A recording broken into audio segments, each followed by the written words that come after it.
নমস্কার, আপনাদের সকলকে স্বাগত জানাই চ্যানেল রূপা মুখার্জিতে। আজকের ভিডিওতে পশ্চিমবঙ্গ পাবলিক সার্ভিস কমিশনের মিসেলিনিয়াস পরীক্ষার্থীদের জন্য অত্যন্ত গুরুত্বপূর্ণ একটি আপডেট নিয়ে আলোচনা করব। পাশাপাশি অনেকেরই মনে থাকা টাই ব্রেকিং নিয়ম সম্পর্কেও সহজ ভাষায় ব্যাখ্যা করব। প্রথমে একটি বিষয় পরিষ্কার করে রাখি, এখনো পর্যন্ত কমিশনের পক্ষ থেকে পরীক্ষার তারিখ ঘোষণা করা হয়নি। তাই অফিসিয়াল নোটিফিকেশনে প্রকাশ না হওয়া পর্যন্ত কোনো তথ্যকে চূড়ান্ত বলে ধরে নেবেন না, এটা আমার একান্ত আপনাদের কাছে অনুরোধ। তবে বিভিন্ন সূত্রে পরীক্ষার্থীদের মধ্যে সেপ্টেম্বর মাসে পরীক্ষা হওয়ার সম্ভাবনা নিয়ে আলোচনা চলছে।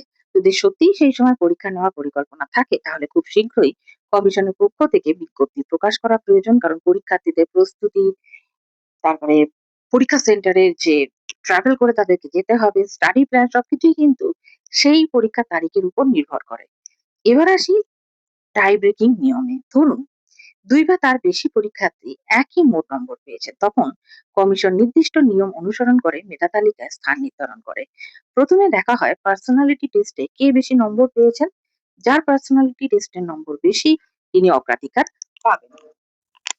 যদি সেখানেও সমান নম্বর থাকে, তাহলে লিখিত পরীক্ষার বিভিন্ন পেপারে প্রাপ্ত নম্বর বিবেচনা করা হয়। যে পরীক্ষার্থীর নির্ধারিত পেপারে বেশি নম্বর থাকবে, তিনি এগিয়ে থাকবেন। তারপরেও যদি সমতা বজায় থাকে, তাহলে কমিশনের নির্ধারিত অন্যান্য টাই ব্রেকিং বিধি প্রয়োগ করা হয়। সবশেষে প্রয়োজন হলে বয়সও বিবেচনা করা হতে পারে, অর্থাৎ সমান নম্বরের ক্ষেত্রে বয়সে বড় পরীক্ষার্থী অগ্রাধিকার পেতে পারেন, যদি সংশ্লিষ্ট নিয়মে সেই ব্যবস্থার উল্লেখ থাকে। তাই শুধু মোট নম্বরের দিকেই নজর দিলে হবে না, প্রতিটি ধাপে ভালো নম্বর পাওয়ার চেষ্টা করতে হবে, বিশেষ করে পার্সোনালিটি টেস্টে। এখন সবচেয়ে গুরুত্বপূর্ণ বিষয় হলো অফিসিয়াল নোটিফিকেশন প্রকাশ হওয়া মাত্রই সঠিক তথ্য জেনে প্রস্তুতি শুরু করা। কোনো গুজব বা অযাচিত তথ্যের উপর নির্ভর করবেন না। আপনাদের মতে পরীক্ষা কবে হতে পারে?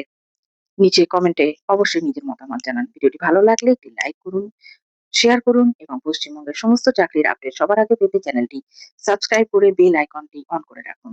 ভালো থাকুন, সুস্থ থাকুন। ধন্যবাদ। নমস্কার।